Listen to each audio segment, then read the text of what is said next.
ఇక్కడ మనకేంటంటే ఎక్కువ లేబర్ ఫోర్స్ అవసరం లేదు. అంటే ఎక్కువ శక్తి అవసరం లేదు, కానీ విసుగు లేకుండా పనిచేసేటువంటి స్వభావం ఉన్నటువంటి లేబర్ కావాలి. సో అలాంటి వాటికి సరిగ్గా బాలికలు మరియు బాలురు బాగా సూట్ అవుతారు కాబట్టి వాళ్ళ యొక్క పని హక్కులు అడగరు, సమాన వేతనం అడగరు. సో దీంతో పాటు ఏంటంటే ఈ బాలలకు పని కల్పించేటువంటి వాళ్ళు సంఘ సంస్కర్తలాగా కవరింగ్ ఇస్తారు. ఎలా, మీ పిల్లలకి మేము కడుపు నిండా తిండి పెడుతున్నాము, ఏదో కొంచెం పని చేయించుకొని వాళ్ళకు ఉపాధి కల్పిస్తున్నాము, వాళ్ళకు జీవనోపాధి కల్పిస్తున్నాము, వాళ్ళు 3 పూటలా తింటున్నారంటే కుటుంబానికి ఒక రకంగా మీకు కుటుంబానికి సహాయపడుతున్నారు, చేదోడు వాదోడుగా ఉంటున్నారంటే మేము పని కల్పించినాం కాబట్టే. సో ఇలాంటి సెంటిమెంట్స్, తక్కువ డబ్బులకే ఎక్కువ శ్రమని దోచుకోవడం, అలాగే కొన్ని వర్క్స్కి సూటబుల్గా చిల్డ్రన్స్ మాత్రమే బాగా పనిచేయడం, పేదరికము, ఇంట్లో పెద్దవాళ్ళు ఇద్దరు కూడా అనారోగ్యానికి గురి కావడం, లేదా పెద్దవాళ్ళు డిజబుల్స్ అయి ఉండడం. సో పెద్దవాళ్ళు తీవ్రమైనటువంటి ఇబ్బందులకు, శారీరక మానసిక ఇబ్బందులకు లోనే పని చేయలేనటువంటి పరిస్థితుల్లో పెద్దవాళ్ళు ఉండడం, స్కూల్కి వెళ్ళడానికి దగ్గరపాట్లలో స్కూల్స్ లేకపోవడం. సో ఇలాంటివన్నీ కూడా బాలల్ని వెట్టి చాకిరిలోకి, అలాగే బాల కార్మిక వ్యవస్థలోకి నెట్టివేస్తున్నారు.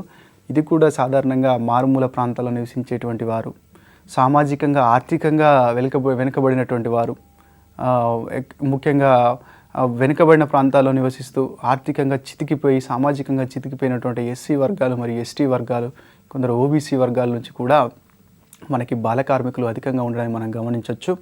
సో కాబట్టి ఈ బాల కార్మిక వ్యవస్థకి ఏంటంటే పేదరికానికి, వలసలకి, జీవనోపాధులు సరిగా లేకపోవడం, తర్వాత అందరికీ వ్యవసాయం చేసుకోవడానికి తగినంత భూ సంస్కరణలు సరిగా పనిచేయలేకపోవడం, అందరికీ భూ సంస్కరణలు సమంగా అందరికీ భూమి పంచలేకపోవడం, గ్రామీణ ప్రాంతాల్లో వ్యవసాయం తప్ప వేరే వృత్తులు చేపట్టలేకపోవడం, అలాగే పని చేస్తేనే తినేటువంటి పరిస్థితి కుటుంబాలకు ఉండడం. సో ఈ కార్యక్రమాలు ఉన్నాయి కాబట్టి చిన్నపిల్లలకి మనం భోజనం పెడితే స్కూల్కి పంపించేటువంటి అవకాశం ఉంటుందని చెప్పేసి 1995 ఆగస్టు 15న మధ్యాహ్న భోజన పథకాన్ని ప్రారంభించినాం. అంటే ఇక్కడ స్కూల్ డ్రాప్అవుట్ నిజానికి మరియు బాల కార్మిక వ్యవస్థకి మధ్య ఉన్నటువంటి లింక్ను కట్ చేయడానికి మధ్యాహ్న భోజన పథకాన్ని తీసుకొచ్చినాం. అయినప్పటికీ భారతదేశంలో బాల కార్మిక వ్యవస్థ ఇప్పటికీ కూడా 2011 జనాభా లెక్కల ప్రకారం 43,53,000 మంది బాల కార్మికులు ఉన్నారంటే భారతదేశంలో బాల కార్మిక వ్యవస్థ యొక్క తీవ్రతను మనం అర్థం చేసుకోవచ్చు. సో ఇంత సంఖ్యలో బాల కార్మికులు భారతదేశంలో ఉండడం వల్ల ఇండియన్ సొసైటీ మీద, ఇండియన్ నేషన్ మీద పడేటువంటి ఇంపాక్ట్ ఏంటి? ఒకటి ఏంటంటే, ఎవరైతే బాల కార్మికులుగా తయారవుతున్నారో వాళ్ళు ఫస్ట్ నిరక్షరాస్యులుగా ఉంటారు. రెండోది, వాళ్ళలో స్కిల్ అనేది డెవలప్ కాదు. వాళ్ళ వొకేషనల్ ట్రైనింగ్ ఉండదు. వాళ్ళకి ఎంతసేపు ఒక కార్మికుడిగా, ఒక మోటు పని చేసేటువంటి స్వభావంతో చిన్నప్పటి నుంచి కూడా అదే రకమైనటువంటి ఒక శారీరక శ్రమను నమ్ముకొని వాళ్ళ జీవితాంతం కొనసాగాలి. అంటే వాళ్ళ లైఫ్ స్టాండర్డ్స్ అనేవి ఒక సోషల్ మొబిలిటీ లేకుండా జీవితాంతం అలానే ఉంటుంది. వాళ్ళు ఎంతసేపు అనార్గనైజ్డ్ సెక్టార్లో ఉంటున్నారు కాబట్టి ఎప్పుడు వాళ్ళ శ్రమ దోపిడీకి గురైతేనే ఉంటుంది. వాళ్ళకి స్కిల్ డెవలప్ కాదు, ఎడ్యుకేషన్కు దూరం అవుతారు. అలా ఎడ్యుకేషన్ ఫెసిలిటీస్ లేకుండా వాళ్ళు బాల కార్మికులుగా ఉండడం వల్ల విలువైన మానవ వనరుల్ని మనం కోల్పోతూ ఉన్నాం. అంటే ఐక్యరాజ్య సమితి ఒప్పందాలు, రాజ్యాంగం ప్రకారం ఇచ్చినటువంటి హక్కులు, ఇవన్నీ కూడా బాలలకి ఫ్రీగా పెరిగేటువంటి హక్కు, సమాజంలో వనరులను ఉపయోగించుకునేటువంటి హక్కు, విద్యా హక్కు, పార్టిసిపేషను, అంటే ఈ రెస్ట్రిక్షన్ లేకుండా జీవించేటువంటి హక్కు, నిబంధన 39 ప్రకారం ఆదేశిక సూత్రాల్లో వారి బాల్యము, యవ్వనము, స్త్రీలు మరి పురుషులు జీవనోపాధుల నిమిత్తమే వారి యొక్క శరీరాన్ని వృధాకు గురి కానివద్దు, వాళ్ళ శరీరం దోపిడీకి గురి కావద్దని చెప్తా ఉంది మనకు ఆర్టికల్ 39.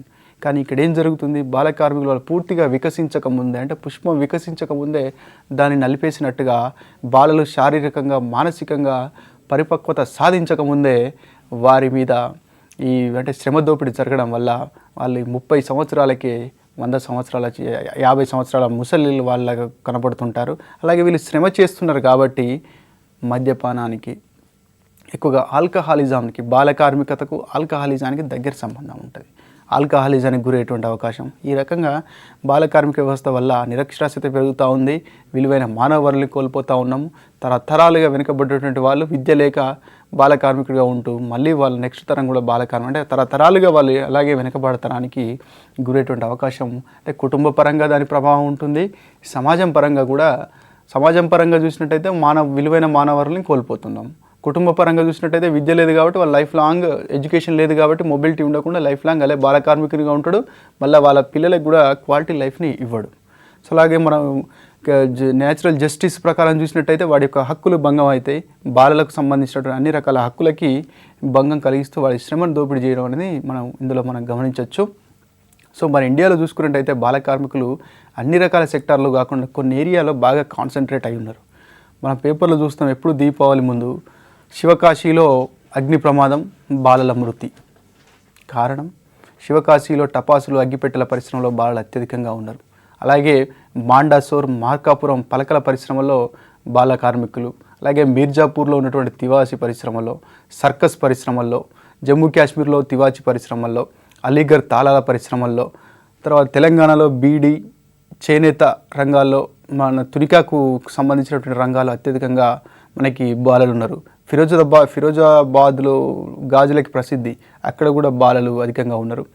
జైపూర్లో ఉన్నటువంటి పాలిషింగ్ ఇండస్ట్రీలో కూడా బాలలు అధికంగా కాన్సన్ట్రేట్ అయి ఉన్నారు. ఈ ఏరియాస్ని గుర్తించి సుప్రీంకోర్టు ఈ ఏరియాస్ని మనకి తరతర అంటే సందర్భం వచ్చినప్పుడల్లా సుప్రీంకోర్టు ఈ ఏరియాస్ని బ్యాన్ చేయడం జరిగింది. ఆ ఏరియాస్ మీద కాన్సన్ట్రేషన్ పెట్టడానికి ప్రభుత్వాలకి మార్గదర్శకత్వం ఇవ్వడం జరిగింది. అలాగే రీసెంట్గా 2011 సంవత్సరంలో సర్కస్ ఇండస్ట్రీలో కూడా బాల కార్మికులు పనిచేయడాన్ని నిషేధించడం జరిగింది. సో ఈ తీవ్రత ఇలా ఉన్నప్పుడు దీన్ని కంట్రోల్ చేయడానికి ప్రభుత్వం చాలానే చర్యలు తీసుకుంటా ఉంది.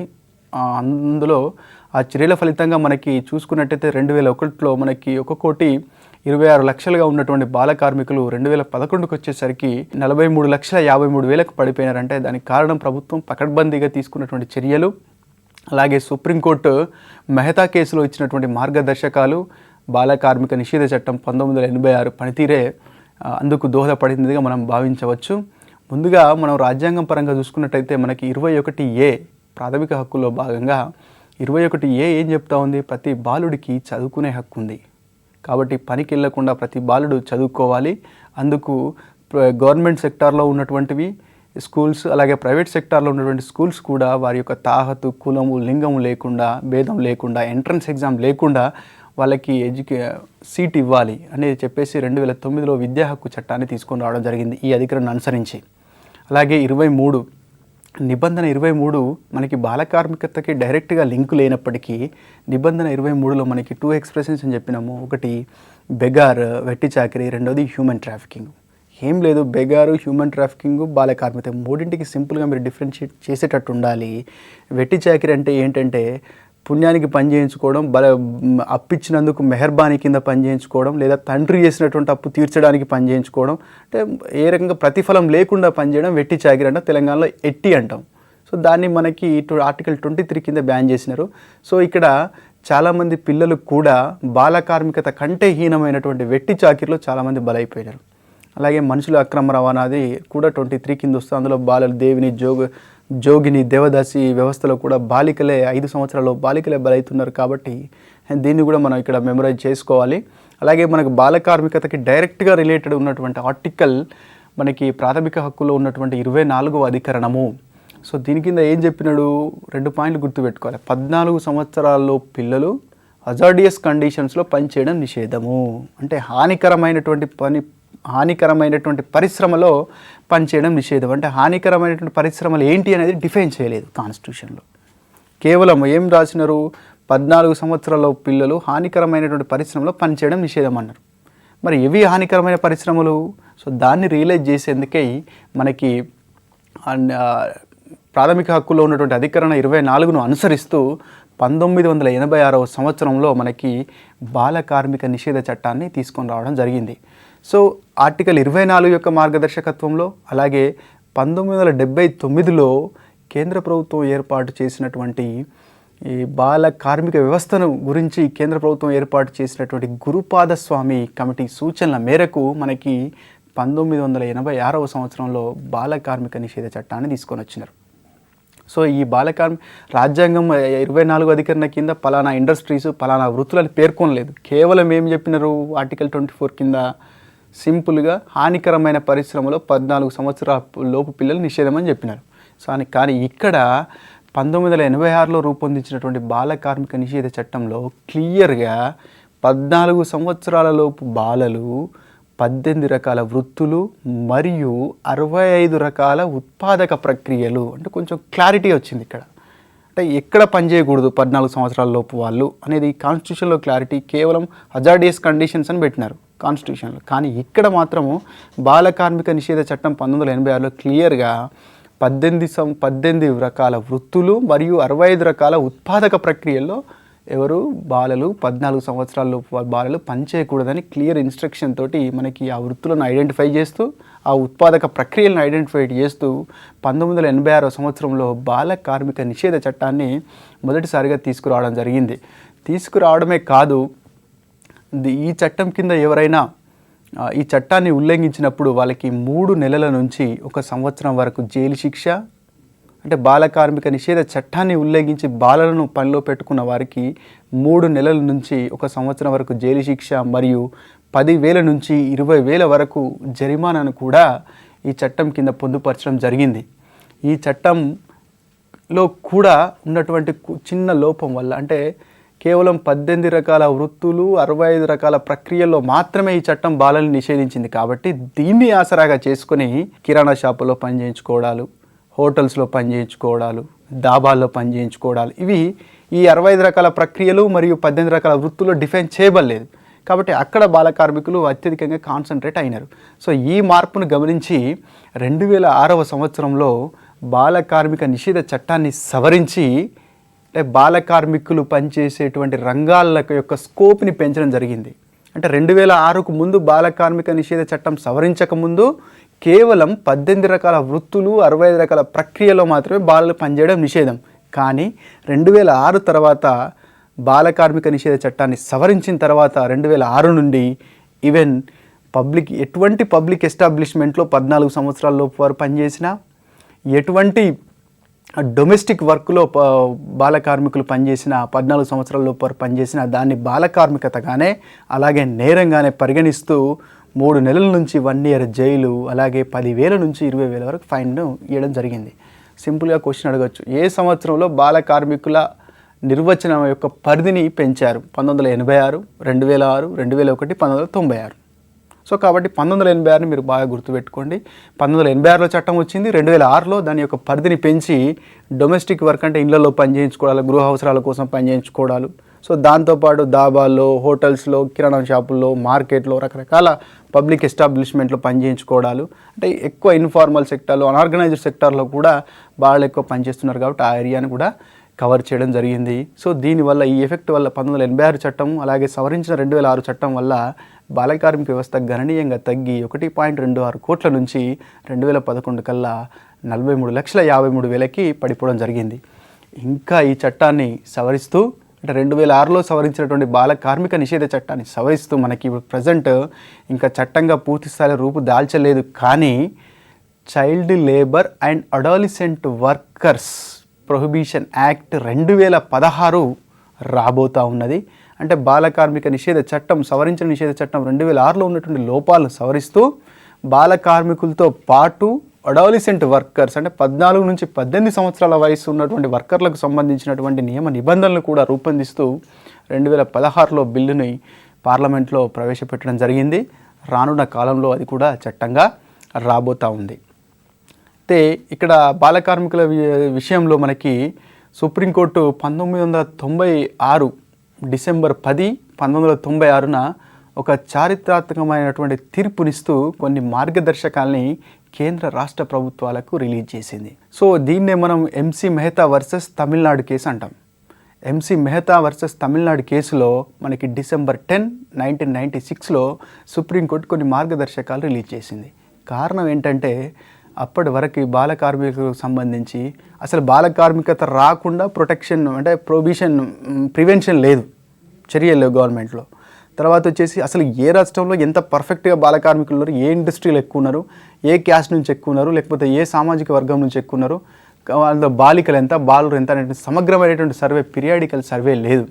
సో దీన్ని రెగ్యులేట్ చేస్తూ, అంటే ఈ విషయాలను స్పృశిస్తూ సుప్రీంకోర్టు కొన్ని మార్గదర్శకాల్ని మనకి డిసెంబర్ 10, 1996న మెహతా వర్సెస్ తమిళనాడు కేసులో సుప్రీంకోర్టు ఇవ్వడం జరిగింది. అందులో ముఖ్యంగా సుప్రీంకోర్టు చేసినటువంటి మార్గదర్శకాలలో బాల కార్మికులకు సంబంధించి సర్వే చేపట్టండి, బాల కార్మికులకు సంబంధించి అది కూడా పీరియాడికల్ సర్వే చేపట్టండి, వారిని అంటే బాల కార్మికత రాకుండా మీరు కార్యక్రమాలు చేపట్టండి, బాల కార్మికతకు లోనై ఆ వ్యవస్థలో కొట్టుమిట్టాడుతున్నటువంటి బాలలను రక్షించండి, అలాగే ఎవరైనా బాలల్ని పనిలో పెట్టుకున్నట్టయితే, బాల కార్మికతకి డైరెక్ట్గా ఇండైరెక్ట్గా తోడ్పడినట్టయితే, కారణమైనట్టయితే ఒక్కొక్క బాల కార్మికుడికి 20,000 చొప్పున మీరు జరిమానా విధించండి. అలాగే జాతీయ స్థాయిలో బాల కార్మిక సంక్షేమ నిధిని ఏర్పాటు చేయండి అని ఈ ముఖ్యమైనటువంటి మార్గదర్శకాల్ని 1996 డిసెంబర్ 10న సుప్రీంకోర్టు అశోక్ మెహతా వర్సెస్ తమిళనాడు కేసులో మనకి చెప్పడం జరిగింది. సో అలాగే 2011 సంవత్సరంలో సుప్రీంకోర్టు ఈవెన్ సర్కస్లో కూడా పిల్లలు పనిచేయడాన్ని మనకి నిషేధించడం జరిగింది. అలాగే సూరత్లోని డైమండ్ పరిశ్రమలో, మీర్జాపూర్లోని తివాచీల పరిశ్రమలో, జైపూర్లోని పాలిష్ పరిశ్రమలో, శివకాశిలోని అగ్గిపేటలో టపాసుల పరిశ్రమలో, మీర్జాపూర్లోని తివాచీల పరిశ్రమలో, అలీగర్లోని తాళాల పరిశ్రమలో, మార్కాపురం బాండాసోర్లోని పలకల పరిశ్రమలో, అలాగే 2011లో సర్కస్లో ఈ ఏరియాలో పిల్లలు పనిచేయకూడదు, ఇక్కడ బాగా కాన్సన్ట్రేట్ అయి ఉన్నారని చెప్పేసి మనకి ప్రోహిబిట్ చేయడం జరిగింది.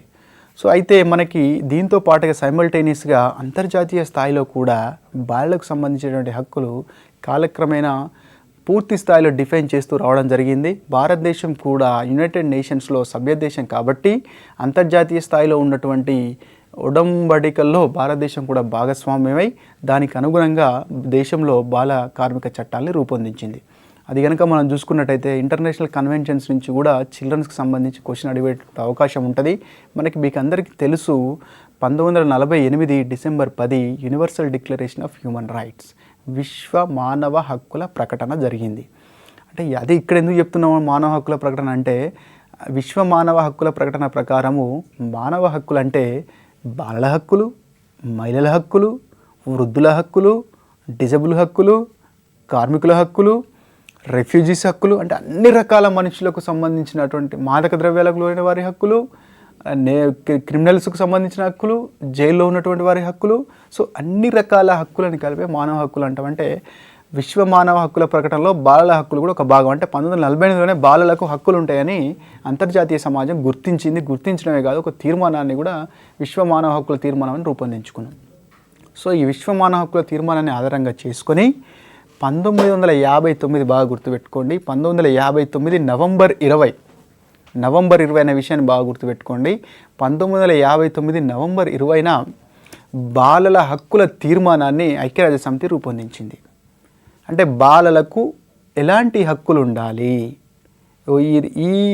ఈ హక్కుల్ని ఈ రకమైన హక్కుల్ని ప్రతి సభ్య దేశం కూడా పాటించాలి అని ఒక తీర్మానాన్ని రూపొందించింది.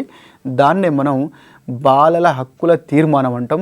ఈ బాలల హక్కుల తీర్మానం 1959 సంవత్సరము నవంబర్ 20న ఐరాస తీసుకొని వచ్చింది. సో ఈ బాలల హక్కుల తీర్మానంలో ముఖ్యంగా మీరు ఎగ్జామ్ పాయింట్ ఆఫ్ వ్యూ గుర్తుపెట్టుకోవాల్సింది ఏంటంటే 1959 నవంబర్ 20 బాలల హక్కుల తీర్మానం ప్రకారము ప్రతి సభ్య దేశము 10 సూత్రాలు పాటించాలి అని యునైటెడ్ నేషన్స్ ఆర్గనైజేషన్ తన సభ్య దేశాలని కోరింది. 3 అంశాలు 1959 నవంబర్ 20 బాలల హక్కుల తీర్మానం. దీన్ని ఐరాస రూపొందించింది.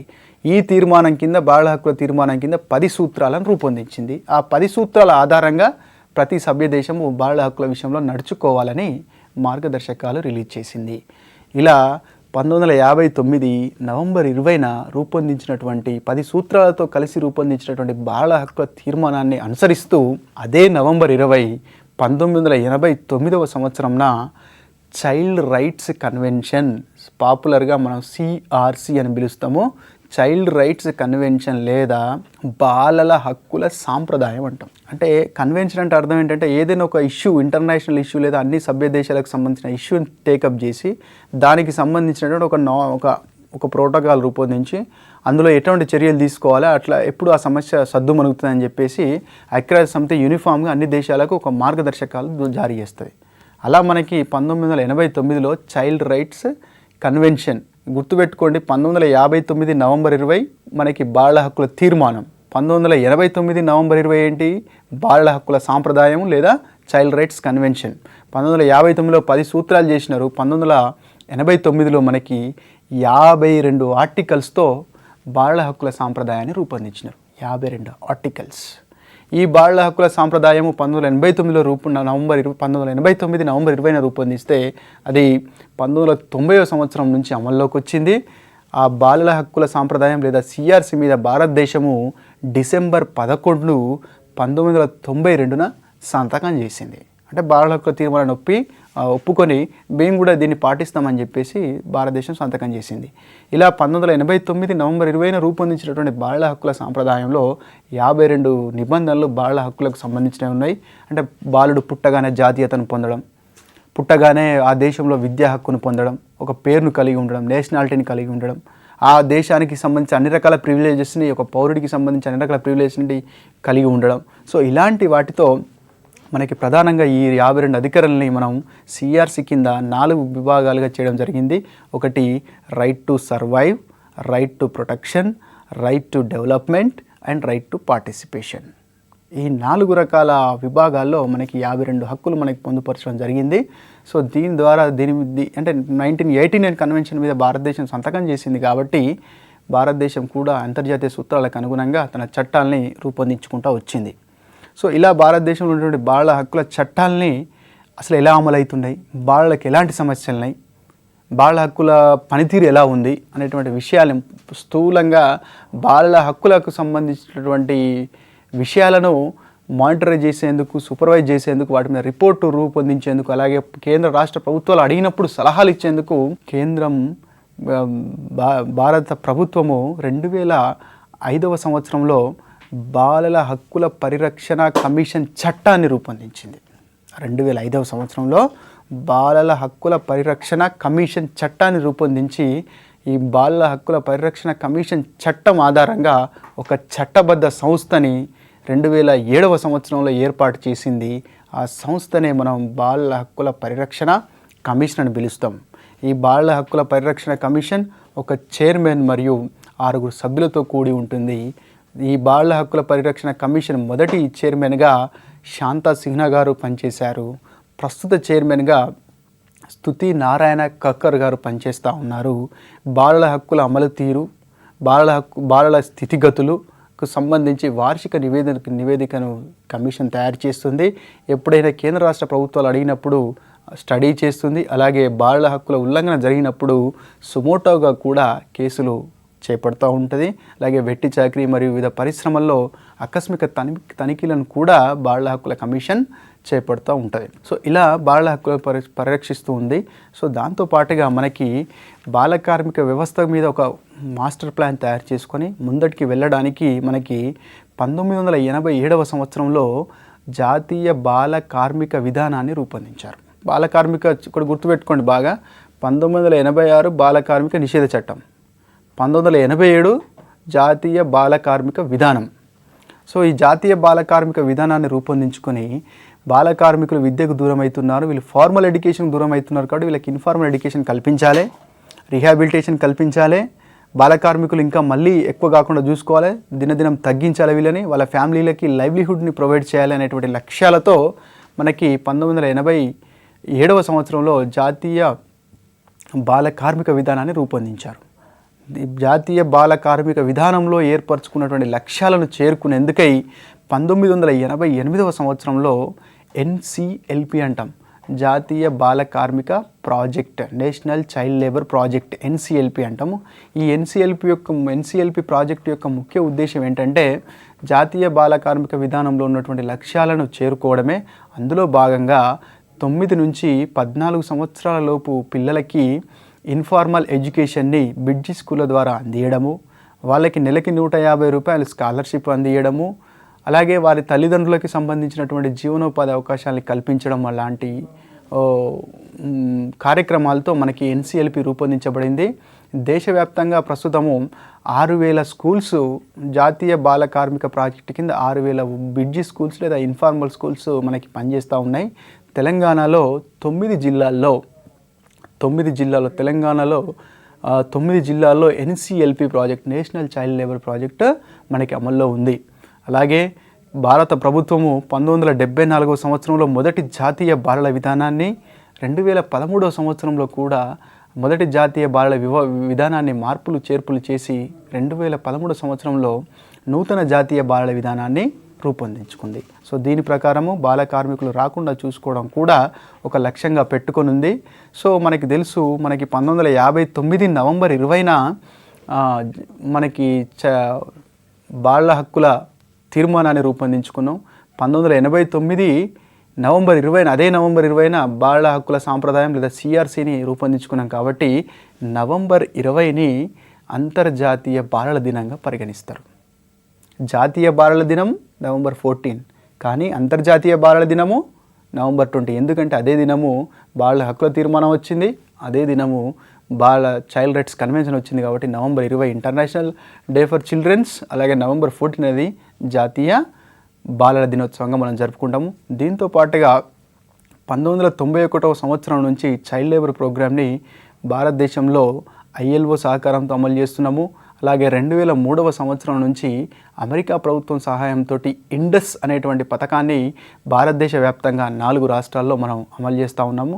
అలాగే బచ్మన్ బచావ్ ఆందోళన్ మరియు ప్రథమ్ అనేటువంటి NGOs ద్వారా ప్రముఖ సామాజిక కార్యకర్త నోబుల్ లారియట్ కైలాస్ సత్యార్థి గారు బాల కార్మిక వ్యవస్థపై తిరుగులేని పోరాటాన్ని చేస్తూ ఉన్నారు.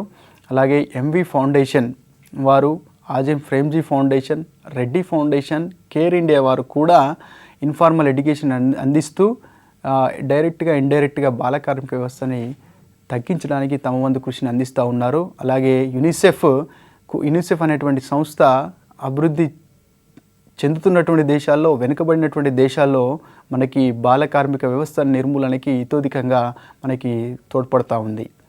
సో ఇది మనకి ఉన్నటువంటి బాల కార్మికులకు సంబంధించినటువంటి సమగ్రమైనటువంటి సమాచారము. సో కాబట్టి ఈ అంశాలు మీరు జాగ్రత్తగా విన్నట్టయితే ఖచ్చితంగా మీరు బాల కార్మికులు అనేటువంటి టాపిక్ కింద 2 ప్రశ్నలకి సమాధానం ఈజీగా గుర్తించగలుగుతారు.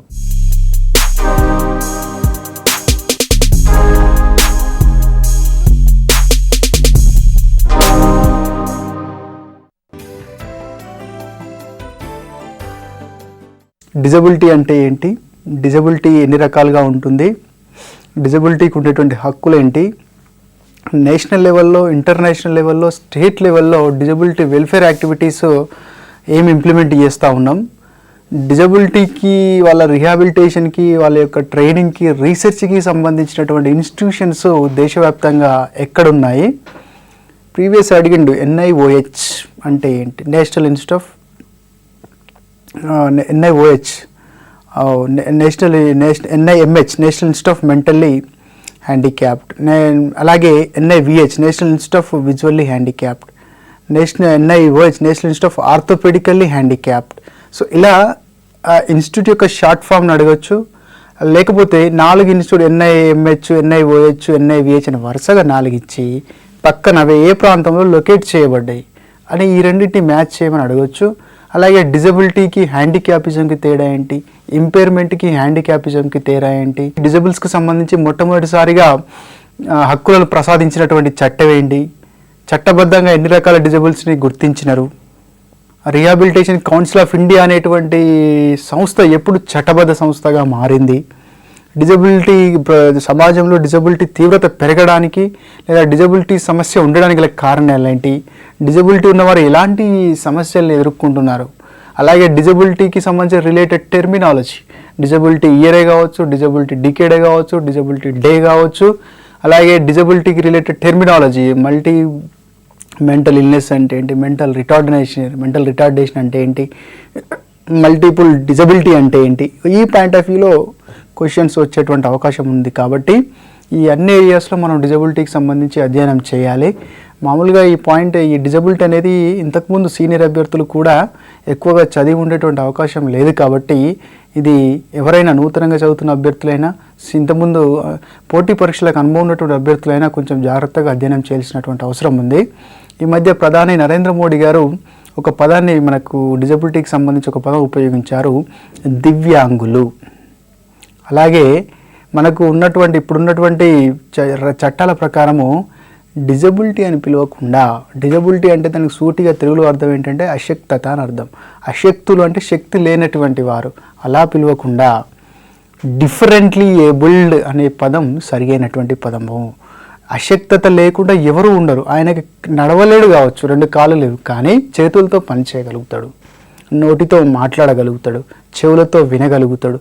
అందరిలాగా పని చేయకపోయినా అందరికంటే భిన్నంగా పని చేయగలుగుతాడు. కాబట్టి differently abled or specially abled, ప్రత్యేక సామర్థ్యం కలవారు లేదా భిన్న సామర్థ్యం కలిగినటువంటి వారు అనేటువంటి పదాన్ని వాడడం సమయోచితంగా ఉంటుందని చెప్పేసి డిజబిలిటీ సెక్టార్కి సంబంధించిన వారు అంటున్నారు. కాబట్టి డిజబిలిటీ అన్నా, డిజబుల్స్ అన్నా, దివ్యాంగులన్నా, డిఫరెంట్లీ ఏబుల్డ్ అన్నా, స్పెషల్లీ ఏబుల్డ్ అన్నా దాని అర్థం ఏంటంటే కొన్ని రకాల కారణాల వల్ల, శారీరక లోపం ఉండడం వల్ల వ్యక్తిలో ఒక రకమైనటువంటి సామర్థ్యాలు లోపించి ఉండేటువంటి స్థితిని మనం డిజబిలిటీ అంటాము.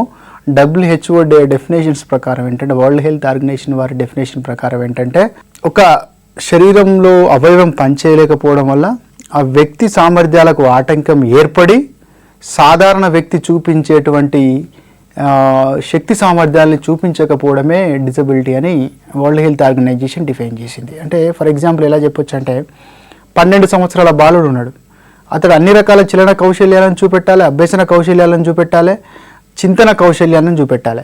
ఒకవేళ 12 సంవత్సరాలు వచ్చినటువంటి మరొక బాలుడు తన తోటి 12 సంవత్సరాలు వచ్చినటువంటి బాలుడితో సరి సమానమైనటువంటి లక్షణాలను తర్వాత శక్తులను చూపెట్టినట్టయితే, ఆ సామర్థ్యాలను చూపెట్టినట్టయితే అటువంటప్పుడు ఆ బాలుని మనం డిజబుల్డ్ అంటాం. అంటే ఏదో ఒక రంగంలో ఏదో ఒక పనిలో మిగతా బాలులతో పోల్చినప్పుడు, తన తోటి వారితో పోల్చినప్పుడు వెనుకబడి ఉండేటువంటి దాన్ని మనం డిజబిలిటీ అని పిలవడం జరుగుతుంది. సో మన సబ్జెక్ట్లోకి వెళ్ళే ముందు ఒక 3-4 పదాలకు సంబంధించినటువంటి బేసిక్ ఇన్ఫర్మేషన్ మీరు తెలుసుకోవాలి. అది ఒకటి ఇంపైర్మెంటు, రెండోది డిజబిలిటీ, మూడోది హ్యాండిక్యాపిజం, 4 మల్టిపుల్ డిజబిలిటీ, 5వది రిహాబిలిటేషన్. ఇలా ఒక్కొక్క పదం గురించి అర్థం తెలుసుకుందాము. ఇంపైర్మెంట్ అంటే అవయవాన్ని కోల్పోవడము లేదా అవయవం ఉండి కూడా సరిగా పనిచేయలేకపోవడము. అంటే అవయవం పనిచేయకపోయినా ఇంపైర్మెంట్ అంటాం, అవయవాన్ని కోల్పోయినా ఇంపైర్మెంట్ అంటాం. నెక్స్ట్ కమ్స్ టు డిజబిలిటీ అంటే అర్థం ఏంటి? అవయవం పనిచేయలేకపోవడం వల్ల కానీ, అవయవం కోల్పోవడం వల్ల కానీ ఆ వ్యక్తిలో ఆ అవయవానికి సంబంధించినటువంటి సామర్థ్యం లోపించడము.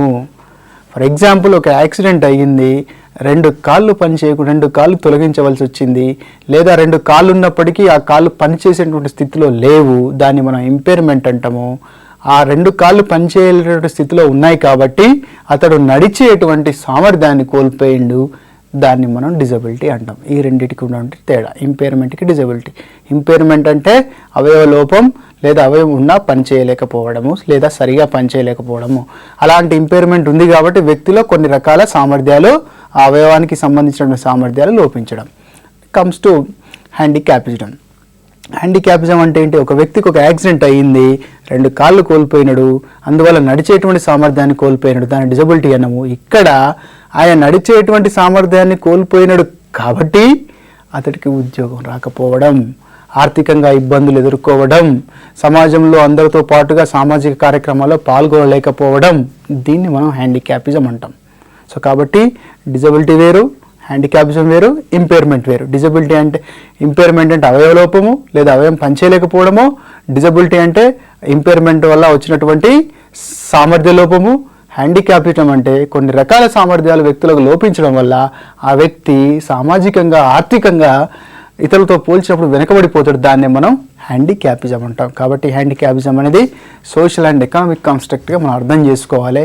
కాబట్టి ఎవరిని కూడా హ్యాండిక్యాప్స్ అండ్ డిజబుల్స్ అని పిలవకుండా differently abled, specially abled or దివ్యాంగులని పిలవడమే సమయోచితంగా ఉంటుంది. అలాగే మల్టిపుల్ డిజబిలిటీ, ఒకే వ్యక్తిలో ఏకకాలంలో 1 కంటే 2 డిజబిలిటీస్ అవుపడ్డప్పుడు దాన్ని మల్టిపుల్ డిజబిలిటీ అంటాం. ఎగ్జాంపుల్, కళ్ళు కనిపించకపోవడం, చెవులు వినిపించకపోవడం, మాట రాకపోవడం, ఇలా ఒకే కాలంలో ఏకకాలంలో ఒక వ్యక్తిలో 1 కంటే ఎక్కువ డిజబిలిటీస్ ప్రజెంట్ అయినప్పుడు దాన్ని మనం మల్టిపుల్ డిజబిలిటీగా చెప్పుకుంటాము. ఇంకొక పదము మనం చెప్పుకున్నది ఇంతకుముందు రిహాబిలిటేషన్. రిహాబిలిటేషన్ అంటే తెలుగులో పునరావాసము. పునరావాసం అంటే ఒక వ్యక్తి కోల్పోయినటువంటి దానిలో, వివిధ కారణాల వల్ల వ్యక్తి కోల్పోయినటువంటి దానిలో లేదా కోల్పోయినటువంటి సామర్థ్యాల్లో ఎంతో కొంత తిరిగి మనం ప్రొవైడ్ చేయగలగడం. ఫర్ ఎగ్జాంపుల్, అతడికి 2 కాళ్ళు అంగవైకల్యానికి గురైనాడు, 2 కాళ్ళు కోల్పోయినాడు. మనం తిరిగి కాళ్ళను పూర్తి స్థాయిలో అతనికి ఇయ్యలేం, కానీ అతను నడిచేలా మనం తయారు చేయొచ్చు. ఎలా? ఆర్టిఫిషియల్ లిమ్స్ మ్యానుఫ్యాక్చరింగ్ కార్పొరేషన్ ద్వారా 2 కృత్రిమ కాళ్ళను తీసుకొని వచ్చి ఆయన ఫిజియోథెరపీ ట్రైనింగ్ ఇచ్చి మామూలు వ్యక్తులాగా నడిచేలాగా చేసి మనం చాలామందిని చూస్తున్నాం. బ్లేడ్ రన్నర్స్, పిస్టోరియన్ లాంటి వాళ్ళు కృత్రిమ కాళ్ళతో వాళ్ళు అద్భుతాలు సృష్టిస్తూ ఉన్నారు.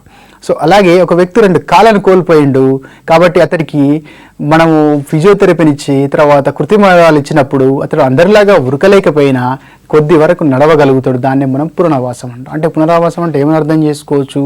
వ్యక్తి వివిధ కారణాల వల్ల కోల్పోయినటువంటి సామర్థ్యాలను ఎంతో కొంత తిరిగి మనం అతనికి అందించేటువంటి ప్రయత్నాన్ని పునరావాసం అంటే. ఈ పునరావాసము సైకలాజికల్ పునరావాసం ఉంటుంది, తర్వాత సోషలాజికల్ పునరావాసం రిహాబిలిటేషన్ ఉంటుంది, వొకేషనల్ రిహాబిలిటేషన్ ఉంటుంది, తర్వాత ఫినాన్షియల్ రిహాబిలిటేషన్ ఉంటుంది, తర్వాత ఫిజియోథెరపీ రిలేటెడ్ రిహాబిలిటేషన్ ఉంటుంది. అంటే రకరకాల రిహాబిలిటేషన్ ఎవరి అవసరాన్ని తగ్గట్టుగా వారికి మనం రిహాబిలిటేషన్ వాడాల్సిన అవసరం ఉంటుంది. అది డిజబిలిటీ ఎక్స్పర్ట్స్ దగ్గర ఉన్నటువంటి సందర్భంలో.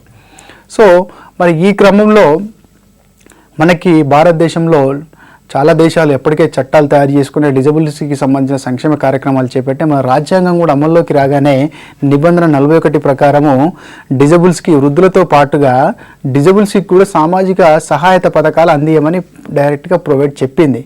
సో దాన్ని ఆధారంగా చేసుకొని అలాగే అంతర్జాతీయ కన్వెన్షన్ డిజబుల్స్కి సంబంధించిన అంతర్జాతీయ కన్వెన్షన్స్ని మనం సంతకం పెట్టి మనం వాటిని ఆమోదించడం కాబట్టి భారతదేశం కూడా మొట్టమొదటిసారిగా 1995 సంవత్సరంలో డిజబుల్స్ని చట్టబద్ధంగా నిర్వచిస్తూ 7 రకాలుగా వర్గీకరించింది.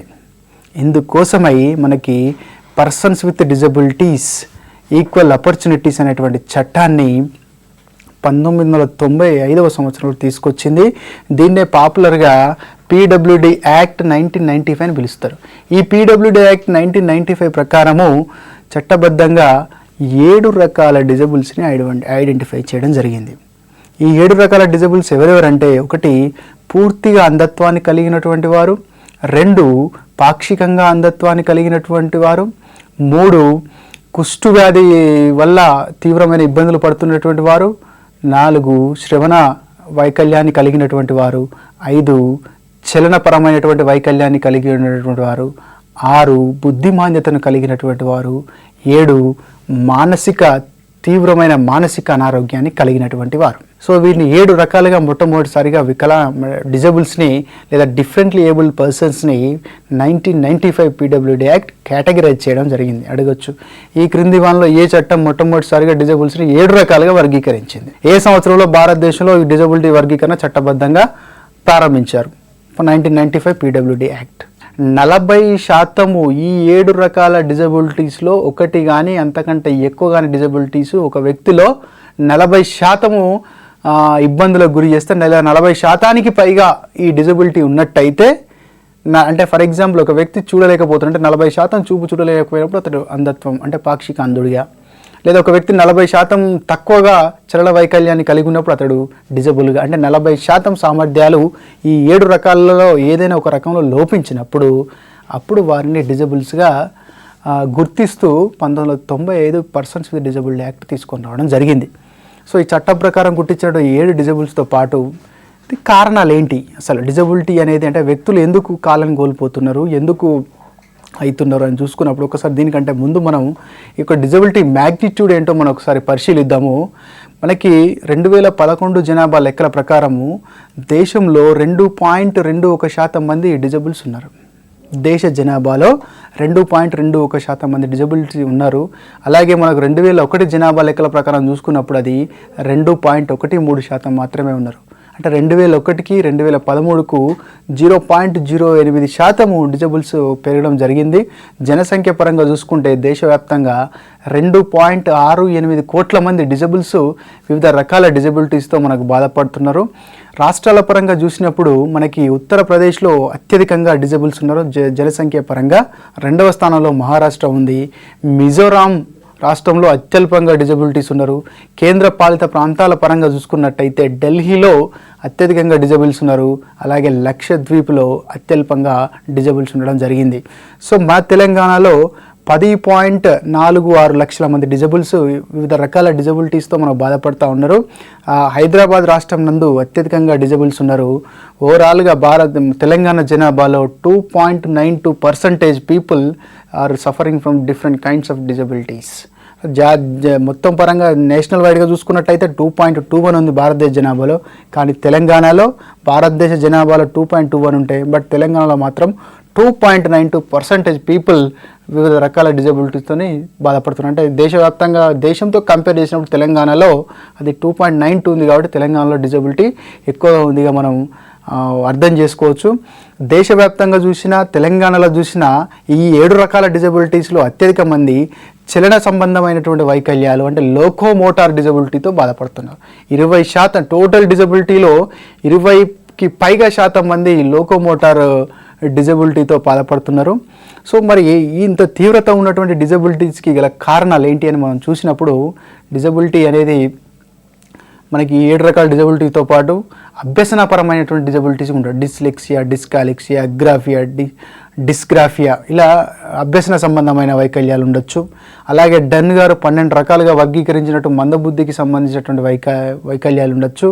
అలాగే మనకి క్రైడు చార్ట్ సిండ్రోమ్ అంటాం. చిన్న పిల్లల్లో పిల్లిలాగా వాళ్ళు ఏడుస్తూ ఉంటారు జన్యుపరమైన లోపాలు ఉన్నప్పుడు. అలాగే mongolism, Edward syndrome, Turner syndrome, Klein filter syndrome, cretinism, iodine లోపం ఉండడం, ఫినల్ కీటోనూరియా అనేటువంటి ప్రోటీన్ అబ్నార్మాలిటీస్ వల్ల వచ్చేది, హైపోథైరాయిడిజం వల్ల వచ్చేది, తల పెద్దదిగా ఉండేటువంటి మైక్రోసెఫాలి, తల చిన్నదిగా ఉండి జన్మించేటువంటి మైక్రోసెఫాలి, తల మొత్తం వాటర్ నిండేసి ఉబ్బి తల చాలా పెద్దదిగా బాడీకి ప్రపోర్షనేట్గా కాకుండా చాలా పెద్దగా ఉండేటువంటి హైడ్రోసెఫాలి అనేటువంటి వ్యాధితో జన్మించేటువంటి వారు. అలాగే పల్స్ పోలియో కవరేజ్ సరిగా లేనప్పుడు పోలియో ద్వారా అంగల వికలాంగం చెందినవారు. ముఖ్యంగా మనకి కనుక చూసుకుంటే కేంద్రంలో మరియు రాష్ట్రంలో అత్యధికంగా డిజబిలిటీ ఉన్నది మనం చెప్పుకున్నాం, చలన వైకల్యం అని చెప్పుకున్నాం. ఈ చలన వైకల్యంలో 80% చలన వైకల్యం కేవలము రోడ్డు యాక్సిడెంట్స్ వల్ల మాత్రమే జరుగుతున్నాయి. ప్రమాదాలు అనేవి భారతదేశంలో వైకల్యానికి మొట్టమొదటి అతిపెద్ద కారణము ప్రమాదాలు. దానివల్ల చలన వైకల్యం ఎక్కువైతుంది. చలన వైకల్యమే అన్ని రకాల డిజబిలిటీస్లో అత్యధికంగా ఉంది. సో జనాభాలో దేశం పరంగా 2.21%, మన రాష్ట్రం పరంగా 2.92% ఉన్నటువంటి డిజబుల్స్ అసలు వీళ్ళు ఎలాంటి సమస్యను ఎదుర్కొంటున్నారు అని మన వాళ్ళ కోణంలో ఆలోచించినప్పుడు మనకి ప్రాబ్లమ్స్ ఆఫ్ డిజబుల్స్ కనుక చూసినప్పుడు, ఒకటి వాళ్ళు ఫినాన్షియల్ స్పియర్ నుంచి ఎక్స్క్లూడ్ అవుతూ ఉన్నారు, సోషల్ స్పియర్ నుంచి ఎక్స్క్లూడ్ అవుతూ ఉన్నారు, ఫ్యామిలీ స్పియర్ నుంచి ఎక్స్క్లూడ్ అవుతూ ఉన్నారు. దాని ఫలితంగా అన్ఎంప్లాయ్మెంట్ వస్తుంది. వాళ్ళకి సోషల్ ప్రాసెస్ నుంచి ఎక్స్క్లూడ్ అవుతూ వాళ్ళకి ఎడ్యుకేషన్ ఫెసిలిటీస్ లేకుండా నిరక్షరాస్యత ఎక్కువ అవుతుంది. అలాగే వాళ్ళకి ఎంప్లాయ్మెంట్ అనేది దొరకట్లేదు, సొంతగా వ్యవసాయం చేసుకునే పరిస్థితి లేదు, ఒక కంపెనీ పెట్టేటువంటి పరిస్థితి లేదు, ఆర్థికపరమైనటువంటి ఉత్పాదన లేదు కాబట్టి వాళ్ళకి వివాహం కానీ లేకపోతే కుటుంబంలో ఆదరణ కానీ లేకుండా పోతుంది. అంటే సగటు మానవుడికి కావాల్సినటువంటి బేసిక్ రైట్స్ని వాళ్ళు కోల్పోతూ ఉన్నారు. అందుకే మనం సోషల్ ఎక్స్క్లూజన్ అనేటువంటి పాఠం చెప్పినప్పుడు చెప్పుకున్నాము. సోషల్ ఎక్స్క్లూజన్కి గురైనటువంటి వర్గాల్లో డిజబుల్స్ కూడా ఒకరు. ఎందుకంటే ప్రభుత్వము పెట్టింది అనుకుందాం, స్కూల్స్ అన్నీ ఉన్నాయి, కానీ 3rd ఫ్లోర్లో లైబ్రరీ ఉంది, 3rd ఫ్లోర్లో ఆయన చదివేటువంటి MBA క్లాస్ ఉంది, పైకి ఎలా పోగలుగుతాడు, మెట్లు లేవు. అంటే అతడు చదువుకునేటువంటి అంటే అతని ఫిజికల్ కండిషన్స్కి అనుకూలమైనటువంటి బ్యారియర్ ఫ్రీ ఎన్వైర్న్మెంట్ లేదు. మిగతా జనాలందరూ మెట్లెక్కి వెళ్తారు, కానీ అతడికి ఎక్కలేడు, ఎందుకంటే అతని డిజబిలిటీ అతనికి బ్యారియర్గా ఉంది. సో అతనికి ఆయన ఫ్రెండ్లీగా ఆయన యొక్క డిజబిలిటీస్కి కోపప్ చేసుకునే విధంగా అక్కడ ఎన్వైరన్మెంట్ ఉంటే అక్కడికి వెళ్ళి ఆయన చదువుకోగలుగుతాడు. సో కాబట్టి సమాజంలో మామూలు సాధారణ సామర్థ్యాలు ఉన్నటువంటి వ్యక్తులను దృష్టిలో పెట్టుకొని మాత్రమే అక్కడ ఫిజికల్ కండిషన్స్ ఏర్పాటు చేసినాం. కానీ వీళ్ళకి కొన్ని స్పెషల్ ఫెసిలిటీస్ కావాలి. ఆ స్పెషల్ ఫెసిలిటీస్ లేనప్పుడు ఏమవుతుంది, వీళ్ళు అవకాశాలు కోల్పోతారు, ఎక్స్క్లూడ్ అవుతూ ఉంటారు. ఇలా విద్యకు, ఉపాధికి, ఉద్యోగానికి దూరం అవుతూ పేదరికాన్ని, నిరుద్యోగాన్ని ఎదుర్కొంటూ ప్రభుత్వం ఇచ్చేటువంటి ఆసరా పింఛన్ పథకం కోసం ఎదురు చూసేటువంటి పరిస్థితిలో ఒకప్పుడు డిజబుల్స్ ఉండే. కానీ ఇప్పుడు మనకి అంతర్జాతీయ స్థాయిలో చర్యలు వచ్చినాయి, జాతీయ స్థాయిలో చర్యలు తీసుకున్నాము, ట్రైనింగ్ ఇన్స్టిట్యూషన్స్ వచ్చినాయి, రిహాబిలిటేషన్ సెంటర్స్ వచ్చినాయి, వారి కోసం స్పెషల్గా కోర్సులు మనకి రావడం జరిగింది. అలాగే వికలాంగులకు సంబంధించినటువంటి డిజబుల్స్కి సంబంధించిన కొన్ని చట్టాలను కూడా ప్రభుత్వం రూపొందించి వారిని కూడా సాధారణ జనాలు అయితే ఎలా తమ లైఫ్ని లీడ్ చేస్తున్నారో అదేవిధంగా వారికి కొన్ని ప్రత్యేకమైనటువంటి సదుపాయాలు కల్పించి ప్రధాన జనజీవన స్రవంతిలో కలిపే విధంగా ప్రభుత్వాలు ప్రయత్నాలు చేస్తూ ఉన్నాయి.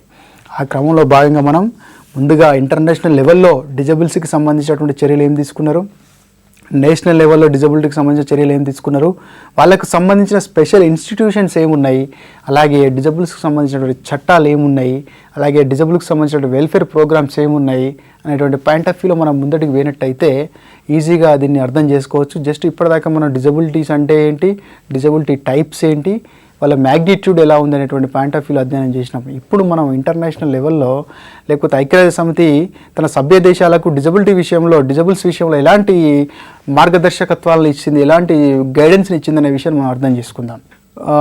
ఐక్యరాజ్య సమితి United nations convention on rights of the persons with disabilities అంటే దివ్యాంగులకు సంబంధించినటువంటి హక్కుల ఒడంబడికను ఐక్యరాజ్య సమితి 2006 డిసెంబర్ 13న రూపొందించింది. అంటే డిజబుల్స్కి సంబంధించిన హక్కుల ఒడంబడికను ఐరాస 2006 డిసెంబర్ 13 రూపొందించింది. ఈ 2006లో రూపొందించినటువంటి ఒడంబడిక 2008 నుంచి అమల్లోకి రావడం జరిగింది. సో దీన్ని భారతదేశం కూడా అమలుపరుస్తూ ఉంది. ఈ యొక్క ఒడంబడికను అనుసరించి ప్రతి దేశము ఆ దేశంలో ఉన్నటువంటి డిజబుల్స్ యొక్క స్థితిగతులను అధ్యయనం చేస్తూ సంవత్సరానికి ఒక రిపోర్టు తయారు చేయాల్సి ఉంటుంది. అలా భారతదేశంలో ఆ రిపోర్టును తయారు చేసేటువంటి బాధ్యతని కేంద్ర ప్రభుత్వము నల్సార్ లా యూనివర్సిటీ హైదరాబాద్ వారికి అప్పచెప్పడం జరిగింది. 2010లో అప్పచెప్పినప్పటి నుంచి నల్సార్ లా వారికి నెక్స్ట్ ఇయర్ నుంచి అంటే 2011 నుంచి నల్సార్ లా యూనివర్సిటీ వారు డిజబుల్స్ మీద వార్షిక నివేదికను తయారు చేస్తూ ministry of social justice and empowerment వారికి అందజేయడం జరుగుతున్నది. ఎందుకంటే డిజబిలిటీ అనేది సోషల్ జస్టిస్ అండ్ ఎంపవర్మెంట్ మినిస్ట్రీలో ఒక భాగంగా ఉంటుంది కాబట్టి వారికి అందజేయడం జరిగింది. 2012 నుంచి అంతర్జాతీయ ఒడంబడికల ప్రకారము కేంద్ర సామాజిక న్యాయం మరియు సాధికారత మంత్రిత్వ శాఖలో భాగంగా డిజబిలిటీ డిపార్ట్మెంట్ని కూడా భాగంగా చేయడం జరిగింది. అలాగే డిసెంబర్ 3ని ఇంటర్నేషనల్ డే ఫర్ డిజబుల్స్గా జరుపుకుంటున్నారు. ఈ డిసెంబర్ 3 రోజున అంతర్జాతీయ దివ్యాంగుల దినోత్సవాన్ని జరుపుతూ దివ్యాంగులలో స్ఫూర్తిని నింపుతూ సమాజంలో ఆ డిసెంబర్ 3 రోజు దివ్యాంగుల పట్ల ఉన్నటువంటి ఒక అపతికి సంబంధించిన అంటే అయ్యో పాపం అనేటువంటి భావన నుంచి బయటకు వచ్చి వాళ్ళు కూడా మనతో సమానం అనేటువంటి ఒక అవగాహన పెంపొందించేందుకు డిసెంబర్ 3ని అయినటువంటి ఇంటర్నేషనల్ డే ఫర్ డిజబుల్స్ని ఒక వేదికగా ఉపయోగించుకుంటూ జాతీయ స్థాయిలో అంతర్జాతీయ స్థాయిలో ప్రయత్నాలు చేస్తడం జరుగుతుంది. అలాగే యునైటెడ్ నేషన్ ఆర్గనైజేషన్ 1983 మరియు 1992 ఈ 10 సంవత్సరాల కాలాన్ని డిజబుల్స్కి అంకితం చేస్తూ యునైటెడ్ నేషన్స్ డికేడ్ ఫర్ డిజబుల్స్గా 1983 to 1992ను ప్రకటించడం జరిగింది. అంతకంటే ముందే 1981ని ఇంటర్నేషనల్ ఇయర్ ఫర్ డిజబుల్స్గా ప్రకటించడం జరిగింది. అలాగే ఆసియా పసిఫిక్ డికేడ్ని 1993 to 2012గా జరుపుకోవడం జరిగింది. మనం 28 సెప్టెంబర్ని మూగవారి దినంగా, 2 ఏప్రిల్ని ఆటిజం దినోత్సవంగా కూడా మనం జరుపుకుంటున్నాము. సో ఇలా ఇంటర్నేషనల్ లెవెల్లో డిజబిలిటీకి సంబంధించిన ఇయర్, డికేడ్, డేట్స్ని పెట్టుకొని ఆయా రోజుల్లో వారికి సంబంధించినటువంటి అవగాహన కార్యక్రమాలు జరుపుకుంటూ వారి పట్ల ఒక రకంగా రివ్యూని జరుపుకుంటూ ప్రపంచం యొక్క దృష్టిని గ్రహించేందుకు ఐక్యరాజ్య సమితి సంస్థలు కృషి చేస్తున్నవి. సో మన భారతదేశంలో కనుక చూసినట్టయితే డిజబిలిటీ అనేది మనం ఇంతకుముందే చెప్పుకున్నాము, మనం ప్రివెంట్ చేయొచ్చు. అంటే పోలియో చుక్కలు ఇవ్వడం ద్వారా మన వారిలో పోలియో వ్యాక్సిన్ సరిగ్గా అందించడం వల్ల లోకోమోటార్ డిజబిలిటీని తగ్గించవచ్చు. అయితే ఏమైంది, పోలియో చుక్కలు సరే వాళ్ళ అదృష్టం బాగాలేదో, కవరేజ్ లేదో, మరి ఏదో ఒక అబ్బాయికి పోలియో చుక్కలు పడకపోవడం వల్ల ఏమైతే అతడు పోలియో బారిన పడ్డాడు. పోలియో బారిన పడ్డ తర్వాత పోలియోను మొత్తం తీసేయలేం, కానీ పోలియో బారిన పడినప్పటికీ కూడా వాడికి రిహాబిలిటేషన్ ఫెసిలిటీస్ మనం కలిగించినప్పుడు వాడు మరి అంటే డిజబిలిటీ నుంచి హ్యాండిక్యాపిజంకు గురి కాకుండా, కాళ్ళు పనిచేయట్లేదు కాబట్టి నడవలేకపోతున్నాడు, డిజబుల్ అవుతున్నాడు. ఆ డిజబుల్ అయిన వాడు అలానే ఉంటే ఏం పని చేయకుండా అన్ఎంప్లాయీగా కుటుంబం చేత సమాజం చేత నిర్లక్ష్యానికి గురైతే అప్పుడు హ్యాండిక్యాపిజానికి సంబంధించిన వాడిగా మనం గుర్తించవచ్చు. కానీ ఆ డిజబిలిటీ పర్సన్ని హ్యాండిక్యాప్డ్ పర్సన్గా మారకుండా మనం అక్కడ వాడికి రిహాబిలిటేషన్ ప్రొవైడ్ చేసినట్టయితే వాడు కూడా తన లైఫ్ని లీవ్ చేస్తాడు. కాబట్టి ఈ రీహాబిలిటేషన్కి సంబంధించి మనకి, అలాగే డిజబుల్స్ రైట్స్కి సంబంధించి మనకి జాతీయ స్థాయిలో కొన్ని సంస్థలను ఏర్పాటు చేసి వాటి ద్వారా ఒక్కొక్క డిజబుల్స్కి ఒక్కొక్క రకమైనటువంటి రీహాబిలిటేషన్ ఫెసిలిటీస్ని మనం ప్రొవైడ్ చేస్తూ ఉన్నాము. అందులో భాగంగా 1986లో రీహాబిలిటేషన్ కౌన్సిల్ ఆఫ్ ఇండియాని అనేటువంటి సంస్థని న్యూఢిల్లీలో స్థాపించినాము. ఇది 1986లో యాక్చువల్గా 1986లో రీహాబిలిటేషన్ కౌన్సిల్ ఆఫ్ ఇండియా సంస్థను స్థాపించినప్పటికీ కూడా అది 1992 వరకు కేవలం ఒక సొసైటీగా మాత్రమే ఉన్నది. రీహాబిలిటేషన్ కౌన్సిల్ ఆఫ్ ఇండియాకి కొన్ని అధికారాలు ఇవ్వాల్సినటువంటి అవసరాన్ని గుర్తించినటువంటి ప్రభుత్వము 1992లో రీహాబిలిటేషన్ కౌన్సిల్ ఆఫ్ ఇండియాని చట్టబద్ధ సంస్థగా మార్చింది. అందుకోసమై రీహాబిలిటేషన్ కౌన్సిల్ ఆఫ్ ఇండియా చట్టము 1992ను తీసుకొని వచ్చింది. ఆ చట్టం ద్వారా రీహాబిలిటేషన్ కౌన్సిల్ ఆఫ్ ఇండియాని చట్టబద్ధ సంస్థగా మార్చింది. ఈ సంస్థ ఏం చేస్తుందంటే దేశవ్యాప్తంగా ఉన్నటువంటి ప్రత్యేక విద్యా కేంద్రాలు లేదా దివ్యాంగులకు సంబంధించినటువంటి పునరావాస కేంద్రాలు ఏ విధంగా పునరావాసాన్ని కల్పించాలి, అసలు పునరావాసంలో ఎలాంటి అప్రోచెస్ని ఫాలో అవ్వాలి, పునరావాసంలో భాగంగా పాఠ్యాంశాలు ఏముండాలి, అలాగే భారతదేశంలో ఎంతమంది పునరావాసానికి సంబంధించినటువంటి వృత్తి నిపుణులు ఉన్నారు అని చెప్పేసి, అంటే మెడికల్ కౌన్సిల్ ఆఫ్ ఇండియా ఎలాగైతే ఎంబీబీఎస్ విద్య మీద అలాగే మెడికల్ ప్రాక్టీస్ చేయడానికి ఎలాంటి రెగ్యులేషన్స్ రూల్స్ని రూపొందిస్తుందో, అలాగే రీహాబిలిటేషన్ ఎడ్యుకేషన్ రీహాబిలిటేషన్ ప్రొఫెషనల్స్కి సంబంధించి రీహాబిలిటేషన్ కౌన్సిల్ ఆఫ్ ఇండియా అనేది జాతీయ స్థాయిలో ఒక సూపర్విజన్ బాడీలాగా పనిచేస్తూ ఒక రిజిస్టర్ను కూడా మెయింటైన్ చేస్తుంది. ఏ రాష్ట్రంలో ఎంతమంది రీహాబిలిటేషన్ స్పెషలిస్ట్ ఉన్నారు, అసలు రీహాబిలిటేషన్ స్టాండర్డ్స్ ఏంటి, ఎలాంటి రీహాబిలిటేషన్ మెథడ్ని ఫాలో కావాలి, అలాగే రీహాబిలిటేషన్ని అందిస్తున్నటువంటి కోర్సును అందిస్తున్నటువంటి కాలేజీల్లో సంస్థలో సిలబస్ ఎలా ఉంది, ఎలా బోధిస్తున్నారు. సో ఇలా సమస్తం మనకు రీహాబిలిటేషన్కు సంబంధించినటువంటి ఒక సూపర్వైజరీ బాడీగా అత్యున్నత సంస్థగా రీహాబిలిటేషన్ కౌన్సిల్ ఆఫ్ ఇండియా మనకు పనిచేస్తుంది. దీన్ని బాగా గుర్తుపెట్టుకోండి. అలాగే 1998 సంవత్సరంలో chief commissioner for persons with decibels అనేటువంటి సంస్థని, chief commissioner for persons with decibels అనే సంస్థని 1998లో ఏర్పాటు చేశారు. ప్రస్తుతం ఈ సంస్థకి చీఫ్ కమిషనర్గా కమలేష్ కుమార్ యాదవ్ గారు పనిచేస్తూ ఉన్నారు. యాక్చువల్గా CCPD అంటాం దీన్ని మనం, chief commissioner for persons with disability సంస్థని 1995 పర్సన్స్ విత్ డిజబిలిటీ యాక్ట్ ఏం చెప్పిందంటే డిజబుల్ అంటే అశక్తులకు సంబంధించి కొన్ని హక్కులను ప్రసాదించింది. ఆ హక్కులు సరిగా అమలవుతున్నాయా లేవా చూడడానికి జాతీయ స్థాయిలో ఒక కమిషనర్ ఉండాలి. ఆ కమిషనర్నే CCPD అని పిలుస్తామని చెప్పింది. అలా CCPD ఆఫీస్ అనేది న్యూఢిల్లీలో 1998లో ఓపెన్ చేయడం జరిగింది. ప్రస్తుతము డిజబుల్స్కి సంబంధించినటువంటి జాతీయ స్థాయి కమిషనర్గా కమలేష్ కుమార్ యాదవ్ గారు తన సేవలను అందిస్తున్నారు. అలాగే national institute of mental health and neurological sciences బెంగళూరులో పనిచేస్తూ ఉంది. National institute of orthopaedically handicapped కోల్కతాలో పనిచేస్తుంది. National institute of mental health సికింద్రాబాద్లో పనిచేస్తుంది. ఇన్స్టిట్యూట్ ఆఫ్ మెంటల్ హెల్త్ ఎర్రగడ్డలో పనిచేస్తుంది. స్పీచ్ అండ్ హియరింగ్ ఇన్స్టిట్యూట్ మైసూర్లో పనిచేస్తుంది. ఆర్టిఫిషియల్ లింబ్ మ్యానుఫ్యాక్చరింగ్ కార్పొరేషన్ మనకి కాన్పూర్లో పనిచేస్తూ ఉంది. అలాగే hearing national institute of hearing అనేది ముంబైలో పనిచేస్తూ ఉంది. అలాగే ఈ నేషనల్ ఇన్స్టిట్యూట్ ఆఫ్ సైకియాట్రీ రాంచీలో పనిచేస్తూ ఉంది. ఇలా రకరకాల సంస్థలు తమ రంగంలో పరిశోధనని తర్వాత మానవరుల అభివృద్ధి చేస్తూ ఆయా రకాల డిజబిలిటీస్ వారిని పునరావాసానికి గురి చేసేందుకు ఇతోధికంగా మనకి తోడ్పడతా ఉన్నాయి. అలాగే డిజబుల్స్ ఆర్థిక పరంగా ఎదిగేందుకు మనకి 1997 సంవత్సరంలో national handicapped finance development corporation 1997లో national handicapped finance development corporation ఏర్పాటు చేయడం జరిగింది. అలాగే ప్రభుత్వము 2006వ సంవత్సరంలో జాతీయ స్థాయిలో ఒక విధానాన్ని రూపొందించి దానినే నేషనల్ పాలసీ ఆన్ డిజబుల్స్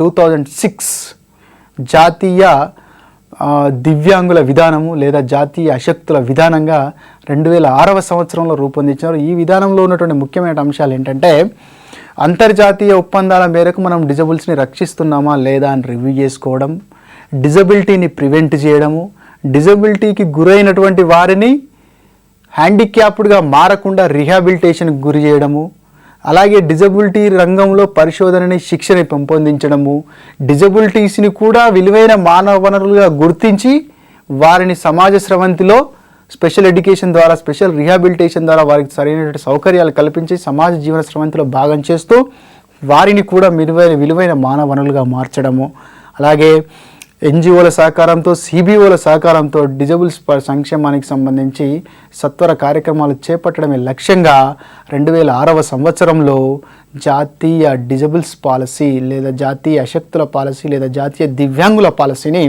2006వ సంవత్సరంలో రూపొందించడం జరిగింది.